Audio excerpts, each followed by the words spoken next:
உயர்கல்வி மற்றும் வேலை வாய்ப்புகளில் 80% இடஒதுக்கீடு கோரி சென்னையில் தமிழ் வழி கல்வி கூட்டியக்கத்தினர் ஆர்ப்பாட்டத்தில் ஈடுபட்டனர். சென்னை சேப்பாக்கத்தில் நடைபெற்ற போராட்டத்தில் அரசு பள்ளிகளில் ஆங்கில வழி கல்வி கூடாது, ஏற்கனவே அறிமுகப்படுத்தியுள்ள ஆங்கில வழி பிரிவுகளை நீக்க வேண்டும் என்பன போன்ற கோரிக்கைகள் முன்வைக்கப்பட்டன.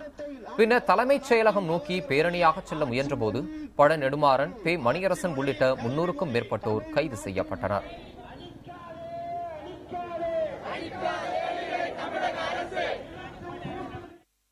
தாய்மொழி கல்வி கற்று வருகிற குழந்தைகள் அறிவாளிகளாக வளர்வார்கள். மேலும் மேலும் அவர்கள் அறிவு பெருகும். ஆனால் ஆங்கில வழி கல்வி படிக்கிற குழந்தைகளுக்கு ஆங்கிலமும் சரியாக தெரிவதில்லை, தமிழும் சரியாக புரிவதில்லை. ரெண்டுங்கட்டான் குழந்தைகளாக நம்முடைய குழந்தைகள் இன்றைக்கு உருவாகிக் கொண்டிருக்கின்றன.